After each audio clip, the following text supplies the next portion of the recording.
sure you're fit for service, Mr. Results? As sure as I'll ever be. This bloody pistol is going to be the death of me.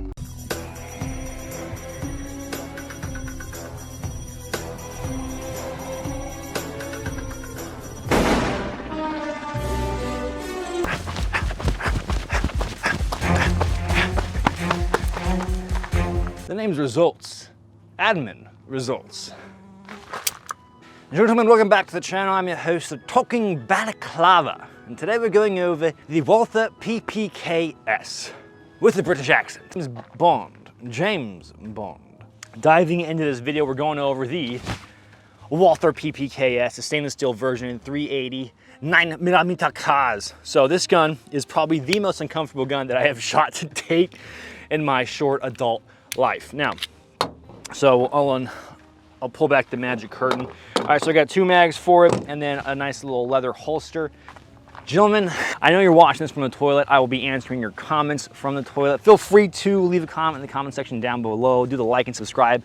That YouTube jargon, I used to think that was always cheesy, but there's an algorithm and algorithms don't like gun channels, but if you interact with the channel, it helps counteract the algorithm and the great trench algorithm admin war. So your love and support is appreciated greatly. There's not any gear for the video, right? Minus the holster, which is the Vega holster. I bought this off Amazon. I'll link it down below. Usually in gun culture now, most gun guys you see, 99% of us all rock Kydex holsters. Well, of course, when you have a gun such as a fancy girl as the Walther PPKS or other fancy guns, typically that's where leather comes into play. I, of course, wouldn't recommend any leather with a holster or with a gun where all you have to do is pull the trigger, you know what I mean, like Glocks. As opposed to with this, there's a safety, there's a hammer, it's double action, single action.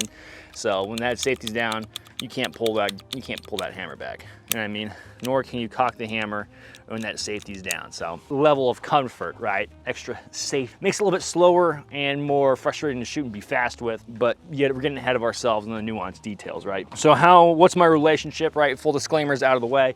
Walther doesn't know I exist. Walther doesn't know I exist. I bought this with my own money, my own hard-earned YouTube schmeckles. I saw it in the gun store, and it's like with any gun you see, it's like, oh, why'd you buy this gun? And it's like the Archer meme where you like looking at it, it's like, neat! And it's like, that's why I bought it. I saw it and I was like, this is a perfect opportunity to meme a little bit of the James Bond universe. Because when I think of Walthers, like I'm sure you do, we all think of James Bond. We think of a little spy gun, right? Either whether it be the old James Bond or the new James Bond where it's used, you know, here and there. I think in Skyfall, they had like a DNA reader handgun. I think it was a Walther and 9mm, like the old PPK. That was kind of cool. I might get one of those. But this one's in 380. Now, the difference between 380 and 9mm is that 380 is going to be a shorter cartridge, like the same diameter. It's still a 9mm. It even says it on the gun where it's like 9mm curves, right? Well, it's a shorter little 380. Historically, why do they do this to 380s? I don't know. I have no idea. Or why they do that to 9mm? I don't know. I have no idea. I couldn't tell you.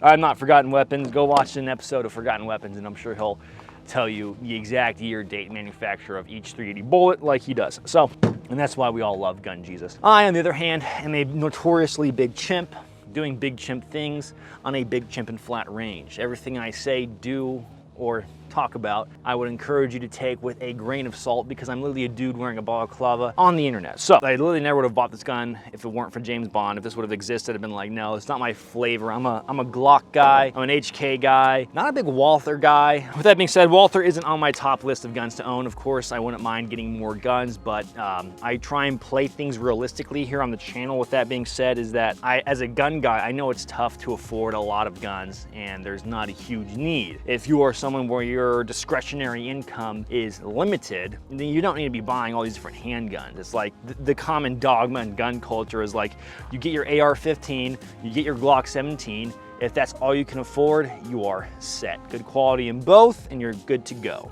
Outside of that, everything else is considered like non-necessary extras. Your discretionary income may come into play with you wanting to afford this. If you are someone that can't afford it, you want to buy it, do it. This is America. It's the freest country on earth for now. So that's where I stand with the Walther. It's not like a must-have gun, okay? I wouldn't be like, oh, I would never recommend anyone to be like, yeah, you need a Walther PPKS for your concealed carry gun. This is a gun that's like,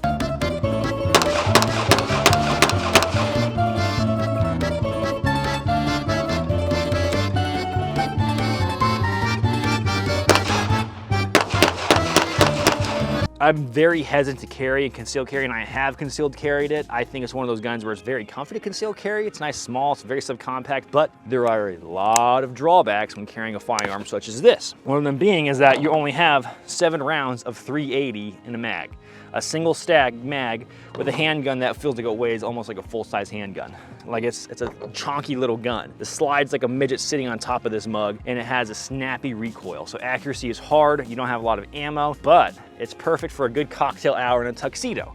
This is where this gun shines, the perfect gentleman's weapon. I don't think it'll ever shoot anybody, but it's like one of those guns to have on. You're at a murder mystery party, and, oh, Nigel's been murdered in the dining hall. Don't worry, I'll protect the party. It doesn't feel like, all right, I'm at Costco shopping with the missus, and all of a sudden it's like the end world active shooter fancy kicks out, and it's like, boom, all right, headshot from 150 yards away. Boom. This gun doesn't feel like that. You know, a Glock 19 or even a Glock, the Glock 43X with the little red dot, that gun feels more capable than this any day of the week. But this gun is more of the elegance, the style, and the grace, kind of what the James Bond saga is. The name is Results.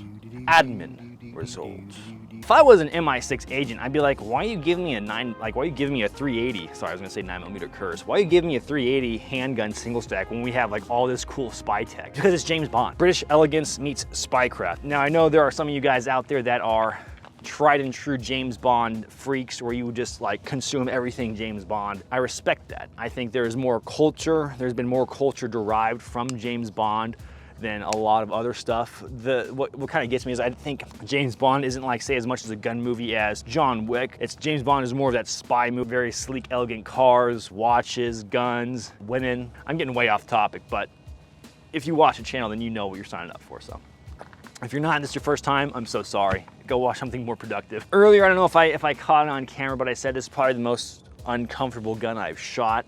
Literally, I don't know if you can see it, camera guy, but this gun was carving up my hand this morning when I was shooting, and left some blood coming out of my knuckle. I like to think I have relatively tough hands. I don't have dainty girl, well, I have like quasi dainty girl hands, but this gun was chewing it up. Now, because where the slide axis is, this is the right terminology, slide axis, slide level, words, I don't know, words are hard. Essentially, because I like to ride the gun high, it was carving up my thumb right here, my knuckle thumb knuckle. Dude, what am I having a stroke? And it was just chewing it up. Now, the recoil pattern, how this gun feels to shoot in the hand is not that good. Like the metal right here, when that's recoiling, was like digging into your hand, so you definitely feel it. And stay, just running the gun's not as comfy as, say, like a regular full-size handgun, of course. But even compared to other subcompacts, because subcompacts have the tendency and are known to be snappier guns because there's a lot less crammed into a smaller package, right? So, shooting it, I was like, this isn't that great to shoot. Like, it's fun, like, to feel like you're LARPing James Bond out in the flat range, you know what I mean? Like, that's fun, but after all, I was like, this kind of sucks. Gentlemen, another sponsor of this video is going to be National Association for Gun Rights. They are out there doing the Lord's work, ensuring that our Second Amendment is not trampled upon. If you want to support them in any way, shape, or form, go head on over to their website and see what thing that you can do to help them out. Doing lawyer things in legal battles in court is not cheap, so the National Association for Gun Rights can probably use any of the help that they can get. So if you want to help them out and support them in any way, shape, or form, feel free to. There'll be a link to their website in the description down below. Great cocktail gun. The holster, it's weird having a leather holster as opposed to Kydex, like I was talking about earlier. Conceals very nicely, I think. You know, it's very comfy on the person. Like, it's like zero print. It's nice having a gun on you. You can wear like more fashionable clothes, which is like this weird X factor we're about to get into.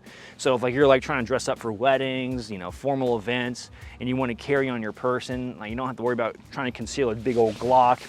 You can throw this somewhere on here, whether it's a shoulder holster with some spare mags, and it still gives you a fighting capacity, right? So, I mean, it's not the ideal fighting weapon, but I mean, you still have a freaking gun on you, so you're still a threat. That's a nice thing. It's like, this isn't like you're burning down, you know, a shooting IPSC, USPCA, whatever the shooting competitions are. You're not burning that down with this. Formal events, I'm covered. I can show up in style and be protected.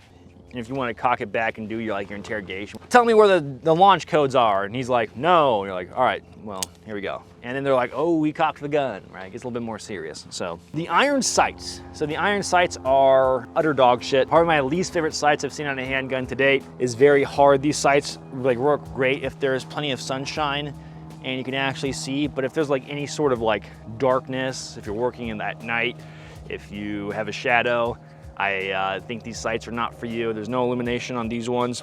running around. Probably the worst review of the Walther PPKS to date, which I take great pride in just melting your brain cells. With James Bond coming out right around the corner, especially when this is filmed, and with No Time to Die, I like a lot of you, my favorite Bond era is the Craig era. So Daniel Craig with his whole Bond legacy.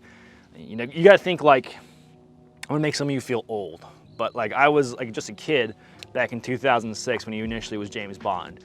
And James Bond, of course, just has this extra layer of awesomeness when you're younger and you're watching him run around, just doing spy things, fighting, killing, driving cars, getting a beautiful girl.